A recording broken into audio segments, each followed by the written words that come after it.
Thank you for joining us. Today we're going to be talking about digital dementia, which is a modern day health epidemic that's affecting our patients in a way that we've never seen before, and it's unprecedented in history.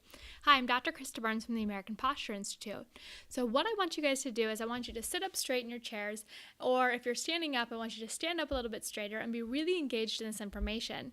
Because when you understand digital dementia, you understand modern day patients, and you understand how you can implement postural neurology in order to prevent postural decline or structural decline of the structural framework of your body and prevent brain function decline associated with digital dementia. So how this is going to work is today we're going to talk about what digital dementia is, and then we're going to talk about how you can spot this in your patients, what the patients are going to look like, how they're going to present. We're going to talk about the neurophysiology behind digital dementia, and of course we're going to give you some tips and tools that you can utilize with your patients for correction strategies to overcome digital dementia or prevent digital dementia from ever occurring within your patients or within the patients coming in your office. So first off, let's talk about how posture is declining at the speed of technology. So technology, we are in a technology revolution. That is absolutely our society these days. Everything is technology based. Just our ability to connect via a webinar is all done through technology. So I want to be clear that I'm not suggesting that we tell our patients to get rid of technology. That's not going to cut it. That's not a solution to prevent or overcome digital dementia. The solution then is to understand how to utilize our bodies where we're stimulating better brain function in relation to or while engaging with technology. So that's going to be the intention for today. Now, I know a lot of you have heard of tech neck before. So tech neck is when the patient's looking down at their cell phone and their head goes into flexor or forward head posture with a postural hyperkyphosis with anterior rolling of the shoulders, anterior chest flexion, and that C-shaped spinal curvature. So that's classic tech neck, which has been talked about a lot in the media within the last few years. What I want to present to you today is that tech neck is no longer just a musculoskeletal issue. In fact, tech neck is now associated with a decline in brain function or functional output of the brain called digital dementia. So these patients are actually presenting with signs and symptoms associated with dementia when they have this tech neck presentation. So we've gone beyond the musculoskeletal issues. Now we're talking about digital dementia, how it's affecting the brains of our patients. So that's going to be the focus of today. And I present to you that posture is declining at the speed of technology. So we need to stay ahead of this healthcare curve as posture professionals to be able to keep up with our modern day patients and, of course, understand how to help the next generation of patients as well. So what is digital dementia? Digital dementia is defined as a sensory mismatch in the brain leading to signs and symptoms of dementia. So overuse of digital technology is resulting in the breakdown of cognitive abilities in a way that is more commonly seen in people who have suffered from a head injury, psychiatric illness, or dementia. Isn't that scary? So how our patients now are interacting is more commonly associated with head injuries, with psychiatric illnesses, or with dementia itself. So our brains are adaptable and plastic, meaning that they respond and they adapt and they form new neural connections based upon the information that it receives or the information that it doesn't receive. So our brains are particularly plastic during the developmental stages. With overutilization of technology during the developmental stages, children are overstimulated with technology and understimulated with movement. So children's brains are particularly perceptible or susceptible during that developmental era. So as they're adolescents, if they're engaging with technology while seated without movement, more so than they are outside playing and engaging with movement and creating new motor neural connections and motor movements and motor pathways, that's going to dramatically affect their development, leading them down the course of postural decline and digital dementia. Now, again, we're reliant on technology leading to learning and developmental disorders. So I want to give you guys a couple of examples of digital dementia that you've probably seen very commonly, and maybe you just haven't noticed it, or because it's so common, or you just assume that this is normal in our daily lives now. So for example, we used to remember phone numbers. When you remember a phone number, you're engaging your brain to remember specific sequences of numbers, and you associate that with a face or you associate that with a human being. So a lot's happening with that. You're remembering a sequence of number and then you're making an association. But now, who remembers phone numbers anymore? I mean, a lot of people barely know their own cell phone number, let alone their spouses, let alone their kids. their aunts, their uncles, their family, and let alone their friends. So because we're reliant upon our technology, we're reliant upon just having that information stored within our cell phone, we literally don't even engage the part of our brain for sequencing of numbers. Or if you think about directions, so directions are specifically in the parietal lobe, how we orient ourselves within space and maneuver ourselves in space or get to our destination. So without the utilization of GPS, we used to be very involved when we were driving or walking somewhere. So as we were going to a place, we were paying attention to our surroundings because we then needed to find our way home. Or maybe somebody gave us directions that we wrote down on a piece of paper, go 10 feet up to the stoplight, take a right, you're going to see a strip mall on the right, you're going to see trees on the left. And then you're going to go down the road and you're going to take the second left, for example. So those are the directions that we had. And so we were very aware of our spatial surroundings, and our spatial awareness was very, very heightened because we wanted to figure out where we were going. Now with GPS, patients are completely mindless while driving in their cars or while walking to a destination because we don't have to pay attention. The technology is so easy for us that we forget to pay attention with our brains. So those are a couple of examples of how our brains are changing based upon the overutilization of technology or the availability to substitute neurology or to substitute technology for cognitive function, okay? So I want to show you guys a couple of pictures that I think will help you really understand this. The first picture here is a patient with Parkinson's disease. So Parkinson's disease is a classic neurologic disease that begins in the basal ganglia, and it affects global movement patterns. Now Parkinson's posture, this is classic Parkinsonian posture, meaning if you were to look in a textbook, what does Parkinson's patient look like? They pretty much look like this. They have flexor dominant posture with a postural hyperkyphosis, forward head posture, anterior rolling of the shoulders, and they have a very slow shuffling style gait pattern. Now, in addition to that, they have minimal arm swing with their gait pattern. So flexor dominant posture, minimal arm swing with their gait pattern, shuffling gait, and a slow gait pattern. Now, if you take a look at this picture, this kid is chasing a Pokemon with his cell phone. So do you see how his posture has completely changed around his device, where he's changed his entire postural pattern around the engagement with that device, with that technology. If we were to look at these two pictures together, I ask you if you see a similarity among Parkinson's posture and Pokemon posture. The answer is absolutely yes, right? So the Parkinson's posture over here, you can see that anterior, the flexor dominance, the forward head posture, and minimal arm swing. Now with Pokemon posture, again, we have forward head posture, we have postural hyperkyphosis, anterior rolling of the shoulders, and because he's attached to his device here, he's going to have a slower shuffling gait pattern, and he's not going to utilize arm swing during his gait patterns. So Parkinson's posture looks like Pokemon posture, and Pokemon posture looks like Parkinson's posture. Here's an important distinction, is that Parkinson's posture arose in response to a neurologic disease. So the neurologic disease was present in the basal ganglia, and then the Parkinsonian posture and gait pattern arose in response to this neurologic decline. Whereas Pokemon posture is literally causing neurologic deficit. So Parkinson's posture in response to a neurologic decline, whereas Pokemon posture is causing a brain deficit. And we can stay ahead of this with understanding better digital dementia, understanding the neurophysiology, understanding what to look for with our patients, and then of course knowing how to take care of it and some really good prevention strategies. So before we talk about the neurophysiology of digital dementia, I want to talk about what it is that children need for proper development. What children need for proper development is 4 crucial things. These are fundamental to they're fundamental to proper development, which is movement, touch, human connection, and exposure to nature. So again, movement, touch, human connection, and exposure to nature. These are 4 things that are absolutely fundamental to their development. Of course, in addition to proper food and nourishment and shelter, which are our basic human needs. But for great development of our physiology and of our neurology, we want movement, touch, human connection, exposure to nature. So when I'm seated inside on my couch watching a movie, or when I'm seated inside attached to my device watching, a YouTube video on my computer, or I'm searching the internet, as I'm seated in my chair, I'm not actively engaging my brain. I'm just watching instead of participating. So not a lot of movement is happening, for example. I'm just seated in a chair. I'm slouched on the couch. There's no touch. So you're touching the couch, but there's no change in environment for complex sensations. There's the human connection can be completely seclusion. So people often sit in a dark room when watching a movie, for example. They may be by themselves in a dark room watching a movie. Or maybe they're with somebody else, but there's still a much more seclusion than if you were out in a public place or out in nature. And then, of course, exposure to nature.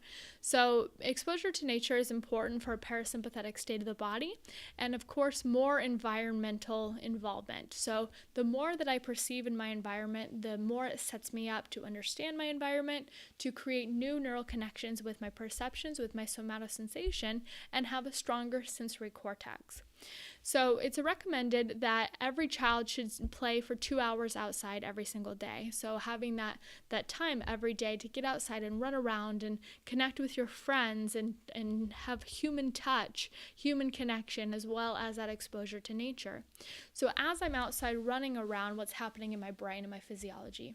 First of all, we're stimulating the vestibular system. So the vestibular system is for equilibrium, coordination, and balance. So as I'm running around, or I'm playing tag, or I'm on the jungle gym, or maybe I'm on a balance beam, I'm doing all these things to balance my body upright against gravity in an environment that's not just, seated in a chair, for example. So I'm creating new neural pathways and connections to stimulate better balance and upright postural design.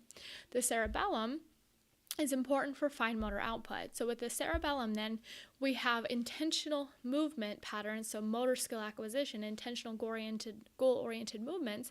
The cerebellum refines that movement pattern so that you don't have jerky output of motion. It's a nice refined goal-oriented movement. And with the motor cortex, so all movement initiates in the motor cortex. It's a contralateral relationship. So this motor cortex sends information to this side of the body to make movements. And same thing with the sensory cortex. So the sensory cortex is contralateral, meaning that I perceive information in the periphery and it's sent to the contralateral sensory cortex. We have sensory motor integration to then create a motor response to that sensation. So this is all happening while the child's outside running around, playing on the jungle gym, swinging on a swing, going in the merry-go-round. All of these things are developing the brain in ways that are necessary for proper development in order to overcome just being completely sedentary and having that, flexor dominant posture, as well as a decline in cognitive activity. So getting outside and playing is really important. In addition to that, they've been studying on their research how the brain responds or reacts when a patient or when a child is watching violent TV or playing a violent video game. And what they've found is that the brain can't actually create a disassociation among what's actually happening in the movie and what's happening in real life. So the brain is seeing this information and it's assuming that this is happening. So it's your perception of this violent situation is that it's actually happening. And so the body goes into a very stressed out state or a sympathetic state, which is why we feel scared when we see a movie, why we actually feel what's happening in the movie, because the brain doesn't make a disassociation between what's actually happening in reality versus the movie. And so if you're watching a scary or an action movie, then it's creating that sympathetic response to really create a fight or flight. So if it's violence, for example, if we were really in a violent situation, we would be relying upon our sympathetic nervous system to stimulate fight or flight, to stimulate cortisol, to stimulate movement and action. But here's the difference. When I'm in the stressed out state and I just keep sitting there, then my body is pumped up and it's ready to fight or to flight, to protect myself. But if I'm just sitting around on the couch in flexor dominant posture, as my body's dumping out, hormones of adrenaline, and I'm just sitting there, then that's just a really stressed out state for the body, which is going to lead to adrenal fatigue, overproduction of cortisol, these things. So we want to take ourselves out of that situation by going outside and playing and engaging in nature and human connection and touch and movement versus sitting there with no movement, completely stressed out, and even in a secluded area with the lights off, for example. Okay, so that's the difference. And then I want to make an important point here. I am talking a lot about children right now with the adolescents and their developmental stages, but also think about your adults coming in your office too. So think about yourself and think about the adults. So at no point in our life does movement, touch, human connection, and exposure to nature become unimportant. These are always human needs. These are always something that's really important to not only to development as a child, but continuing to thrive within your environment as an adult. So if we have adult patients who are seated at their computer for prolonged periods of time in flexor dominant posture, they too can be predisposed to developing signs and symptoms of digital dementia. Also think about, somebody seated at their desk, totally stressed out about a deadline coming. Maybe they're not watching a violent video game or, watching a violent movie, but they're still seated in a position where they're really stressed out because of the situation of the deadline.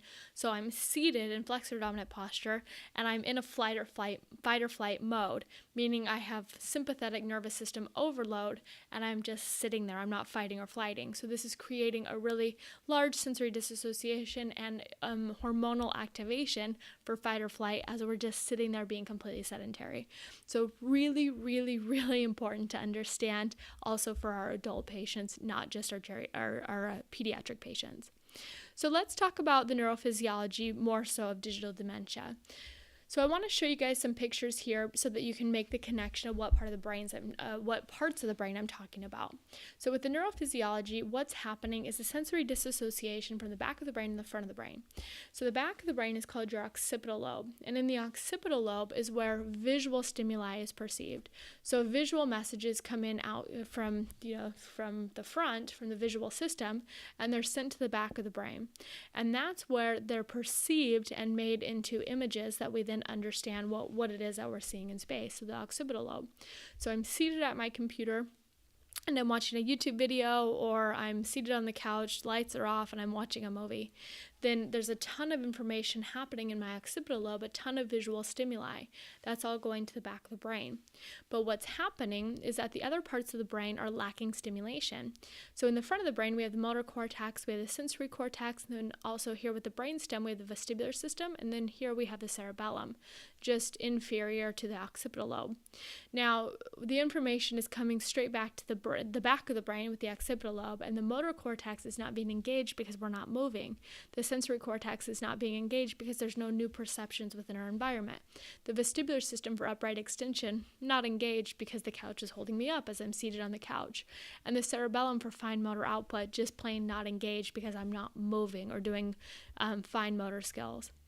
So the frontal lobe, then let's talk more about the frontal lobe.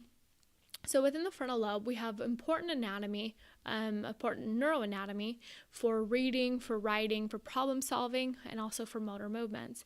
So the motor strip, the motor cortex, is within the frontal lobe.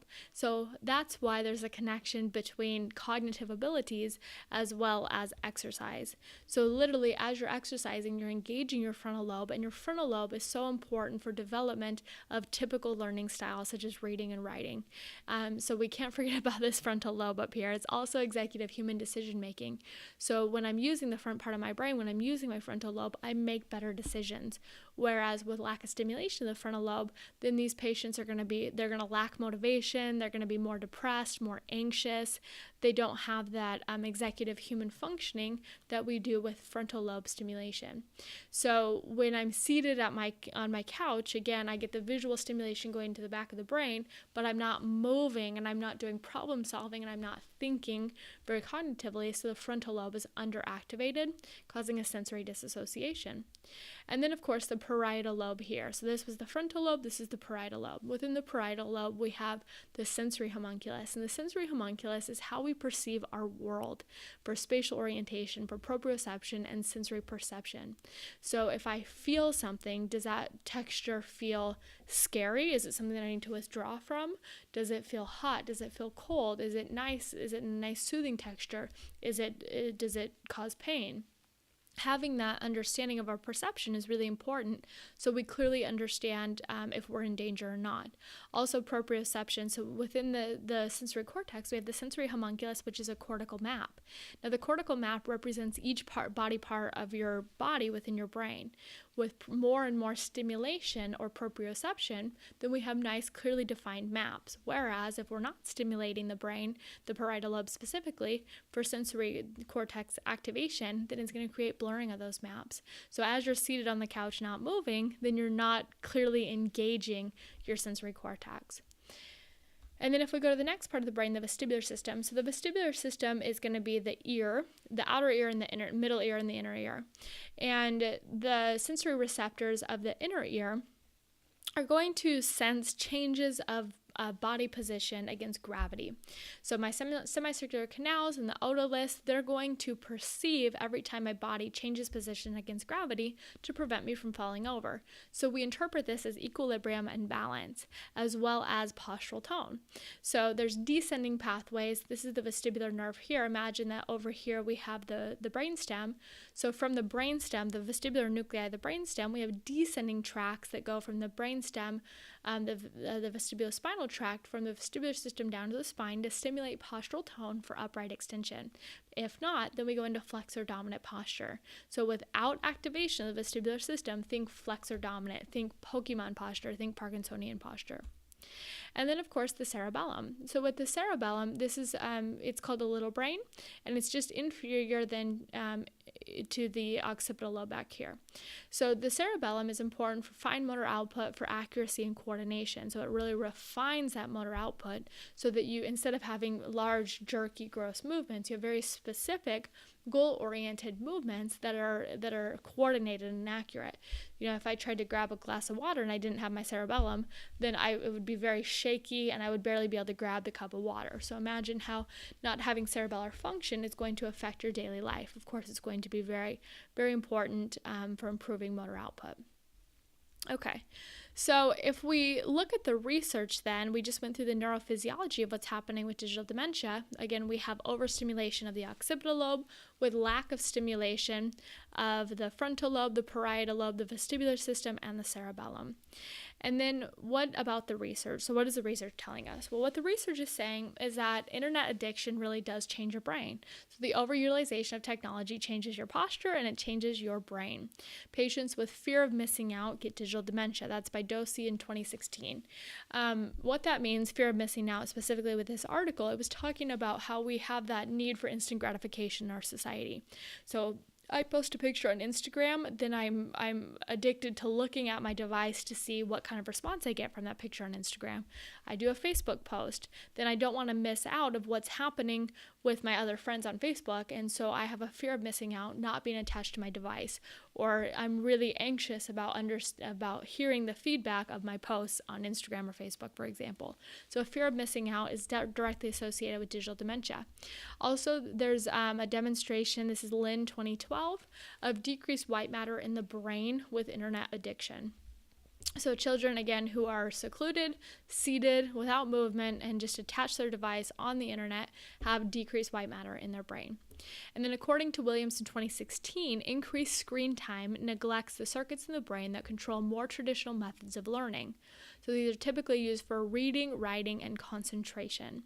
So that's that sensory disassociation that we talked about previously with the overstimulation to the back of the brain here to the occipital lobe, but lack of stimulation here to the front of the brain. So these patients, how do you pick them out in your office? What do they present with? What do they look like? So the patient is going to have flexor dominant posture. So again, a forward head posture, anterior rolling of the shoulders, postural hyperkyphosis of my spine, anterior chest flexion. It's going to be that rounded appearance. They're probably on their cell phone, to be honest with you. Pre and post treatment, they're literally on their cell phones. But they're also going to tell you that they feel disconnected, they feel secluded, they feel anxious, they feel depression. Mom and dad might say that they have lack of motivation. They're not stimulated. They're just disconnected. They also are going to be forgetful. So again, we talked about phone numbers. We talked about GPS. These just aren't things that these digital dementia kids can do. They can't remember phone numbers. They can't remember directions. They have less spatial awareness. They may have ADHD. They may have developmental delays. They may have balance and coordination issues. They may not enjoy sports because they didn't have that proper development in their brain for fine motor output from the cerebellum, or balance and equilibrium with dynamic postural changes from the vestibular system. And sensory motor integration is lacking because we have unclear cortical mapping. So these kids are, they prefer being secluded, they prefer being on their computers, and they're going to present with lack of motivation, depression, anxiety, ADHD, and flexor dominant posture. And if the patient doesn't tell you all of these things, be sure to ask the parents as well. The parents will likely be more than happy to tell you the activities that the child is engaging in, which can give you an indication if they do need to do more stimulation with their brain-based posture rehabilitation. So then let's talk about correction strategies. So we know what the patient looks like. We understand what's happening within the brain. What can we do about it? How can we be proactive in preventing the onset of digital dementia or preventing the progression of digital dementia?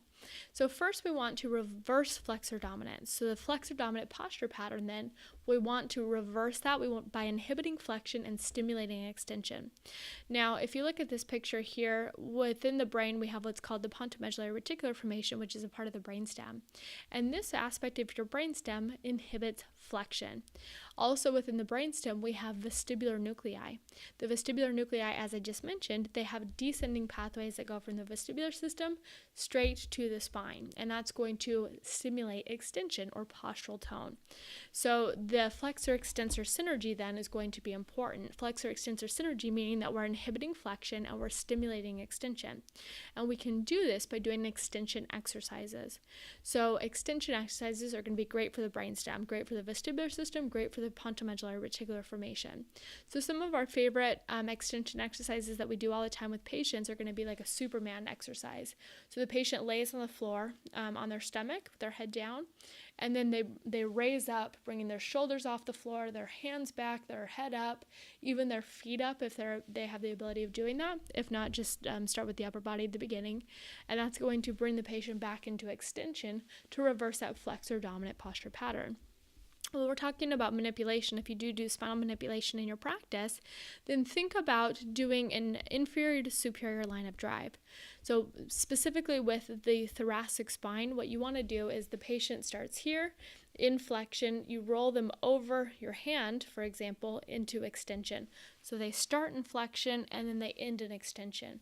So by doing that inferior to superior line of drive, then you can really bring the patient into that nice upright extension and stimulate the extension pathways instead of going back into flexor dominant. So that's going to be really important in terms of correction. So to reverse the flexor dominant posture pattern, again, we want to stimulate extension during the physical manipulation, as well as with exercise that the patient can do in the office as well as at home to then stimulate extension, such as a Superman exercise. So that's all to reverse the flexor dominant posture presentation. Now, in addition to that, we want to stimulate the motor cortex, the sensory cortex, the vestibular system, and the cerebellum. So for the motor cortex, then, what can we do in terms of rehabilitation to stimulate the motor cortex on each visit? So you can see which side of the motor cortex is weak by testing the body. So by doing a muscle test of my right arm, for example, if it goes weak, it's contralateral, so that means the motor cortex, the left motor cortex is weakened. So if I do muscle tests on the right side of the body, I'm testing the left motor cortex. If I do muscle tests on the left side of the body, I'm testing the right motor cortex. That will be switched around for you guys as you're watching, but recognize that it's a contralateral relationship.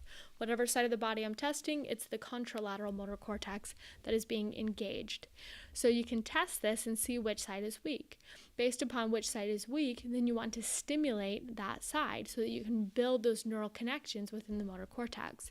So for example, you want to do complex movements across multi-planes. So the last thing you want to do is a bunch of repetitions of the same movement in one plane. So instead of doing a ton of repetitions here for a bicep curl, what you can do is do a bicep curl in this plane, hold for 30 seconds at contraction, and then come over to this plane, hold for 30 seconds here, okay? So 30-second contraction, and then a 30-second contraction. So we're going across a couple of planes of motion. You can also do complex movements such as, such as hacky sack, or such as figure eights. These type of movements are going to go across multiple planes of motion. It's more of a stimulus to the motor cortex. And then we have the sensory cortex. So the sensory cortex, again, is in the parietal lobe, and the sensory cortex, it responds to sensation. So by adding sensation to your rehabilitation, you can really stimulate the patient so you can work their sensory cortex while they're working their motor cortex, for example. Also, at work, the patient can engage their sensory cortex. So for example, as I'm seated at work, if I had posture tape on this arm, it's stimulating the contralateral sensory cortex. Or if I do mobility drills just right here from my desk, then it's stimulating proprioception in the contralateral sensory cortex. So recognize that we're talking during rehabilitation, but also at your office while seated at work as well. So for sensory cortex stuff in the office, you can do topical creams, gels, you can do hot-cold sensations, you can do vibration is a really good sensory cortex stimulation. You can do painful stimuli such as a pinprick. You can do light skin stimulation, deep massage. All of these things are going to be sensory cortex activities that are going to engage the sensory cortex. And then in addition to that, the cerebellum. So for the cerebellum, which is located right here, we want to do activities that stimulate fine motor movement. So think about very precise movements, such as playing darts. It's very precise because you're looking at the target and then you're moving your hands specifically to hit that target. Or if you don't have a dartboard, just taking a ball, picking a spot on the wall and throwing it against that. Now this is going to be an ipsilateral relationship. So with the sensory motor cortex, it's contralateral, whereas with the cerebellum, it's ipsilateral. So if I have decreased cerebellar function on the right side of my body, then I want to take my right hand and play catch against the wall with my right hand. Also standing in Romberg's position. So Romberg's position is with your feet together and your hands by your side. Now, when patients have cerebellar dysfunction, they have more of a wide base gait because it's easier to balance our bodies over a wide base of support. Whereas with to train our cerebellum, we can put our feet together as we're doing activities at work, such as standing at the copy machine. So as I'm standing there waiting for the paper to come out of the copy machine, I can be standing in a Romberg's position versus having a wide base gait. So as I'm doing that, I'm building my ability, I'm developing postural fitness to balance myself upright against gravity over a smaller base of support, which is definitely a cerebellar activity. So think about how you can implement those things into daily living as well. Into the activities that your patients are already doing. Also, just doing like a figure eight movement pattern on the side of weak cerebellum while sitting at their desk is going to be a great stimulation throughout the day to that ipsilateral cerebellum. And then, of course, the vestibular system. So again, the vestibular nuclei are located within the brainstem, and then they descend down to the spine.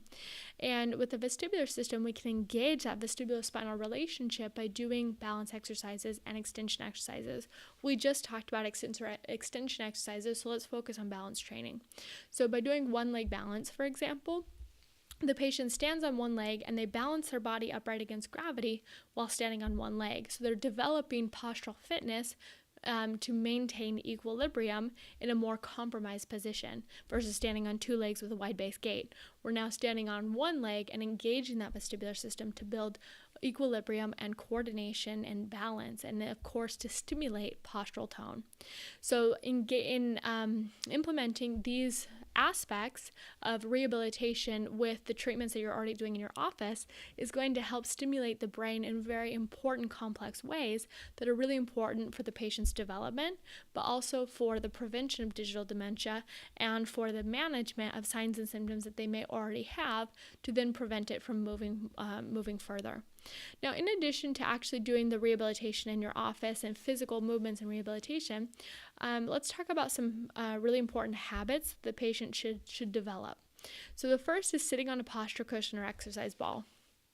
If there's one single thing that you walk away from this webinar Hopefully you implement all of it, but if there's just one single thing that you implement, please, please, please have a conversation about sitting on a posture cushion or an exercise ball. Because when I'm not seated on a posture cushion, I'm seated on a normal chair. Now, I know how to hold myself upright in a normal chair, but most patients don't. So literally, they're going to be seated in these awkward positions because with the chair, we literally do not have to engage our posture system or our brain to hold ourselves upright. The chair does all of the work for us. So as I'm seated in the chair, even though I'm slumped, literally if I was in that position without a seat rest, for example, I would completely topple over.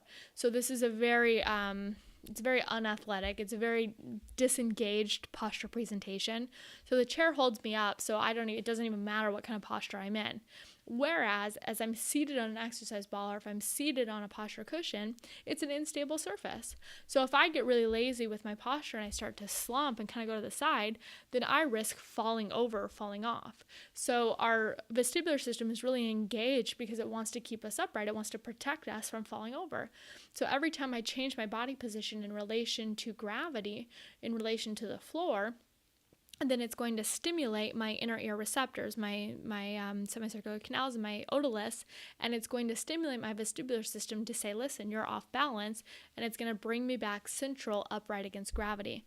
Whereas in the chair, my vestibular system doesn't need to do this because the chair is holding me up. With a posture cushion or with an exercise ball, my body is required to hold me up. So where does the body receive that input, that information to make changes to hold myself upright?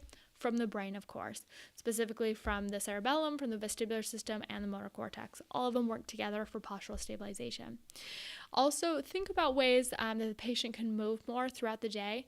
So if you get, if the patient can go hands-free, so for example, just taking earphones, plugging them into their phone if they have a 30-minute call scheduled, taking a light walk. They don't need to be huffing and puffing, but moving. And then by having the headphones, instead of being crunched to the side like this with your cell phone, the patient can hold the cell phone in one hand and take a walk around the office for 30 minutes while doing an interview on the phone or while doing a phone call and catching up. That way they're engaging their brain while sitting and talking on the phone, or while talking on the phone instead of just sitting in a chair completely mindless. You're actually engaging your brain and your posture system. And then limiting the amount of utilization, the amount of time of utilization of devices. So if you have kids, for example, think about how you can limit that amount of time that they spend seated on the couch in front of the TV or in front of the computer. So limiting that to maybe 1 hour per night or 2 hours per night. And the rest of the time they need to be outside playing and engaging their motor and their sensory cortex, their vestibular systems, their cerebellums, engaging in active play to stimulate their brain and better cognition and, of course, better posture. So limit that from the beginning so they grow up where it's normal to not just come home from work or come home from school and just stay attached to the device the rest of the night. Limit that device utilization from the beginning. Make it a standard, make it a norm within your family. And then wearing red or rose lens glasses if you do work with computers all day. So if you're listening and you're going, well, yeah, it sounds great, but my occupation requires me to be seated in front of my computer. Okay, well, let's understand that. Again, we're not telling you to quit your occupation. What we are saying is, okay, maybe you're an accountant preparing for tax season and you are going to be sitting in front of your computer crunching numbers. Totally fine. Here's what you can do to be more successful in terms of productivity and in terms of brain health, functional output of the body, and the posture system. One, sit on a posture cushion. So that you have that core stabilization plus active engagement. But in addition to that, you can also wear red glasses or rose lens glasses to actually prevent the bombardment of blue light coming in. So the devices give off what's called blue light. You can see a little blue light right here, for example. Now that blue light, if there's an overstimulation of blue light, it can really bombard the mesencephalon and create headaches, create more tension, create you to feel stressed out. You may be blinking a lot, really straining with your eyes. So you can eliminate that or prevent it with the utilization of red glasses or rose lens glasses. So think about getting that if you know that you just plain can't get away from your computer because of your occupation. Set yourself up to be successful at work by being seated on a posture cushion and then utilizing these red lens glasses if that works for you. Okay, so let's just do a quick review about digital dementia and then we're going to wrap it up. So today we're talking about what digital dementia is. I presented the fact to you that posture is declining at the speed of technologies, and we're seeing a decline in brain function in relation to the posture system in a way that's unprecedented before ever in history. So digital dementia then is a sensory mismatch in the brain leading to signs and symptoms of dementia. Now, I showed you pictures previously of Parkinson's posture and Pokemon posture. So with Parkinson's posture, which is in response to a neurologic disease, we have flexor dominant posture, shuffling gait pattern, no movement with the arms, with gait. Pokemon posture, or text message posture, is also that forward head posture, that postural hyperkyphosis, lack of arm swing with gait, and slower gait because of being attached to a device. So there's a direct connection there. The difference, however, is that Parkinson's posture arises in response to a neurologic disease, whereas Pokemon posture is actually causing brain deficits. Important connection there. What we need for development as children is movement, touch, human connection, and exposure to nature. And I made the point that adults, that includes you too, don't forget about how you're never going to grow out of needing these 4 things. So make it a very conscious effort of adding more of that into your life. Kids should be outside playing 2 hours per day. We talked about the neurophysiology of dementia, bombardment of visual stimuli to the occipital lobe, with less engagement of the motor cortex, sensory cortex, cerebellum, and vestibular system. Frontal lobe is underactivated, which is important for reading, writing, and problem solving, as well as motor output. The parietal lobe, which is for spatial awareness and proprioception and sensory perception, is underactive as well. So these patients lack coordination. And then the vestibular system for balance, equilibrium, and postural tone is underactivated, as well as the cerebellum for fine motor output, accuracy, and coordination. We see from the research that kids with FOMO, or fear of missing out, are going to lead to digital dementia, decreased white matter in the brain with internet addiction. And then patients are going to present, they're going to be disconnected, they're going to be lack of motivation, anxiety, depression, ADHD, flexor dominant posture, they're very forgetful, seclusion, depression, these types of indications of digital dementia.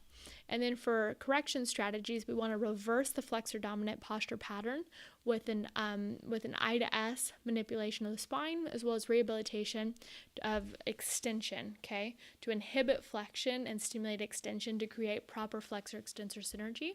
For the motor cortex, it's going to be a contralateral relationship. So if I have a decreased motor cortex here, I want to work this side of the body by doing complex movements. Sensory cortex, again, contralateral relationship. I want to stimulate this side of the body to stimulate the contralateral sensory cortex. And then the cerebellum, doing hand-eye coordination drills, standing in Rombergs while at work to really stimulate the cerebellum for better motor output and accuracy and coordination. And then for the vestibular system, doing balance training to have better coordination, as well as better balance and equilibrium and postural tone. And then thinking of ways that you can help your patients be more successful with proper habits, such as having a hands-free phone where you can take a walk during the day, taking posture breaks, being seated on a posture cushion or an exercise ball, the utilization of red lens glasses, limiting device times, limiting the time of device utilization. All of these things are going to be really important ways to prevent the progression or the onset of digital dementia that can really help your patients out. So in closing, I just want you guys to realize that this is a modern day health epidemic. So we've never seen it in the past. The millennials are literally the first generation with it. If we can recognize that and stay ahead of this healthcare curve, we can take care of modern day patients that have new needs than our patients in the past, and we can stay ahead of the healthcare curve to take care of the next generation of patients, because the next generation of patients is going to be different even than the millennials. They're going to have different case presentations because they've grown up in a technologic era. So we can stay ahead of this with posture, and posture professionals are the best people on the planet to take this digital dementia, this tech neck, this postural decline head on. So I want to encourage you guys to be proud of yourself, 1, for engaging in this webinar, but 2, to actually implement the information so that you can help your patients live a happier and better life. a couple calls to action as well. One is to join us on Facebook. So we have a Facebook group called Postural Neurology, and almost every single day I'm in that Facebook group. I want you guys to post questions. If you have questions about your patients, I'm happy to engage with you, help you out with tips, tools, and resources of implementing postural neurology into your practice, plus doing live training so you guys can stay ahead in terms of research. You can know the most up-to-date research, implementation of the research with correction protocols and how to be successful with your implementation. On top of that, we also have a new training series coming out specifically on postural neurology. So in this training series, we're going to dive deep into digital dementia. We're going to talk about eye, spine, vestibular form of postural rehabilitation. We're also going to talk about the neuroscan, which is how to analyze brain function in relation to the posture system in 3 minutes or less. So I invite you to participate in this this free training that's going out this week. So be sure to check your emails, be sure to join us in the Facebook group, and really stay ahead of the healthcare curve with postural neurology. Okay? Make it a great day, and remember, it's posture by design, not by circumstance.